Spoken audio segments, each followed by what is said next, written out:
¿Alguna vez nos hemos preguntado cómo es que el vinagre, que al fin y al cabo es un ácido, nos lo podemos comer tan tranquilamente en una ensalada, mientras que otros ácidos son súper peligrosos? Bueno, pues la respuesta está en un concepto de la química que es fascinante, el equilibrio iónico. Hoy vamos a meternos de lleno a descubrir por qué algunas sustancias se deshacen por completo en agua y otras, en cambio, apenas se inmutan. Vamos al día. Para que no nos perdamos, esta va a ser nuestra hoja de ruta. Primero, sentamos las bases, hablando un poco sobre qué son los iones. Luego nos metemos en la gran diferencia, fuerte contra débil. Después veremos que esto se puede medir, y ahí es donde entran en juego las constantes K y Kb. Y para terminar, lo aplicaremos a un caso práctico y reflexionaremos sobre por qué todo este juego de equilibrios es tan importante. Muy bien, pues empecemos por el principio, como tiene que ser. Para poder hablar de fuerza y debilidad en química, primero tenemos que familiarizarnos con los protagonistas de esta historia, los iones. Aquí la tenemos, la pregunta que lo empezó todo. Y la clave, ya lo adelantamos, no está tanto en la cantidad de ácido que haya, sino en cómo se comporta ese ácido cuando se mezcla con agua. Esa es la esencia de lo que vamos a explorar hoy. El concepto estrella de hoy es el equilibrio iónico. A ver, para que nos hagamos una idea, es como una especie de tira y afloja a escala diminuta.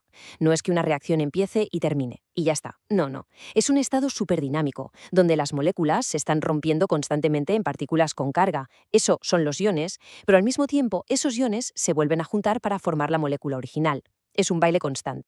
¿Y quiénes son los que bailan? Pues los electrolitos. Un electrolito es básicamente cualquier ácido, base o sal que al echarlo en agua se separa en esos iones de los que hablábamos. Y un dato curioso, es precisamente esta separación, esta creación de cargas que se mueven libremente, lo que hace que una disolución pueda conducir la electricidad. Así que en el fondo, hablar de equilibrio iónico es hablar del equilibrio de los electrolitos.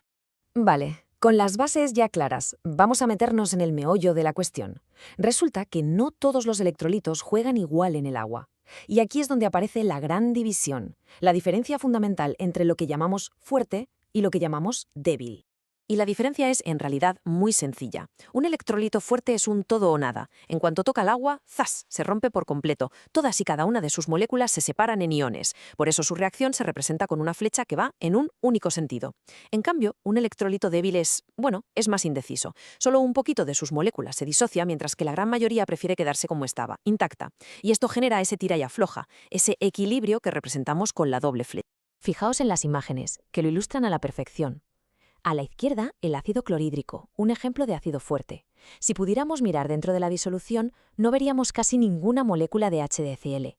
Solo veríamos iones de hidrógeno por un lado y iones de cloro por otro. Ahora, a la derecha, el ácido fluorhídrico, que es débil. Aquí el panorama es totalmente distinto. La mayoría de las moléculas de HF siguen ahí, tranquilamente unidas, conviviendo con unos poquitos iones que sí que se han separado. Claro, decir que un ácido es débil suena un poco ambiguo, ¿verdad? ¿Cómo de débil? ¿Hay alguna forma de ponerle un número a esa debilidad? Pues sí, por supuesto que la hay. Aquí es donde la química se vuelve cuantitativa y aparece en escena la constante de acidez. La constante de acidez, que llamamos K, no es más que un número que nos chiva cómo de dispuesto está un ácido débil a soltar sus iones. La regla es fácil. Si la K es un número muy pequeño, significa que el ácido es muy débil, que apenas se disocia. Si el valor es algo más grande, sin dejar de ser pequeño, pues nos indica que se disocia un poquito más. Hay que tener en cuenta un par de cosillas sobre esta K. Se calcula siempre igual. La concentración de los productos multiplicada, todo ello dividido entre la concentración de los reactivos. No tiene unidades. Y ojo, su valor cambia con la temperatura. Un dato importante, para un ácido fuerte como se disocia del todo, decimos que su K es, en teoría, infinita. Y un truco muy útil para recordar: todos los ácidos orgánicos, como el del vinagre o el del limón, son ácidos débiles. Y esto nos lleva de vuelta al principio de todo. El ácido acético del vinagre, el ácido carbónico que le da las burbujas a los refrescos, el ácido cítrico, todos son débiles. Tienen una Ka pequeñita. Y eso significa que liberan muy pocos iones de hidrógeno. Y esa es la razón por la que no son tan agresivos o corrosivos como un ácido fuerte. Perfecto. Parece que los ácidos están controlados. ¿Y qué pasa con las bases? Pues, sorpresa, la lógica es exactamente la misma. También las podemos dividir en fuertes y débiles. Las bases fuertes, como por ejemplo la sosa cáustica, se rompen por completo en agua, liberando un montón de iones hidróxido, los famosos OH-. Por otro lado, en las bases débiles, como el amoníaco, solo liberan unos poquitos de esos iones y establecen un equilibrio, exactamente igual que hacían los ácidos débiles. Y una vez más, las ecuaciones químicas lo dejan clarísimo. El hidróxido de sodio, el NaOH de la izquierda, tiene una sola flecha. Toda la sosa se convierte en iones. El hidróxido de amonio a la derecha, en cambio, tiene la doble flecha. Esto nos indica que la reacción es irreversible y que en la disolución conviven las moléculas enteras con los iones. Y claro, si los ácidos débiles tenían su Ka para medirlos, las bases débiles no iban a ser menos. Tienen su equivalente, la constante de basicidad, o Kb. Y funciona exactamente igual. Nos da un número que nos dice cómo de fuerte es una base débil. En estas tablas podemos ver cómo se usa esto en la práctica. Si comparamos los datos, vemos que la anilina, con una Kb de 10 elevado a la menos 10, es una base muchísimo más débil que, por ejemplo, la dietilamina, que tiene una Kb de 10 a la menos 4. La clave es recordar que cuanto más pequeño es el número, más débil es la base. Muy bien, hemos estado hablando de K, de Kv, de constantes. Ahora toca remangarse y ver cómo se usan estos números para calcular, con precisión, qué porcentaje de una sustancia se rompe realmente en iones. Para responder a esa pregunta, usamos algo llamado grado de disociación, que se representa con la letra griega alfa. No es más que la fracción, el porcentaje de moléculas que se han disociado. Por ejemplo, si alfa vale 0,01, pues significa que solo el 1% de las moléculas se ha roto en iones, así de simple. Vamos a calcularlo para nuestro amigo el ácido acético del vinagre. Venga, paso a paso. Lo primero, escribimos la reacción de equilibrio. Después, planteamos la fórmula de la Ka. Productos arriba, reactivos abajo. El tercer paso es el truco del almendruco. Como sabemos que el ácido es muy débil, podemos suponer que la concentración que teníamos al principio casi no va a cambiar.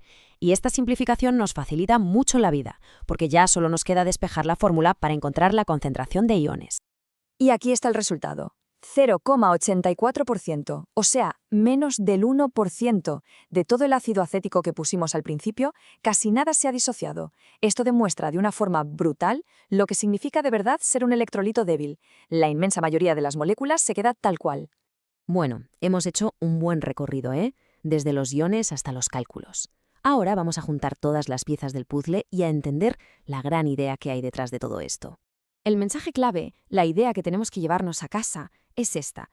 Fuerza no es lo mismo que concentración, son dos cosas distintas. Se puede tener una disolución muy concentrada de un ácido débil, pero seguirá siendo débil, porque su naturaleza química es no romperse.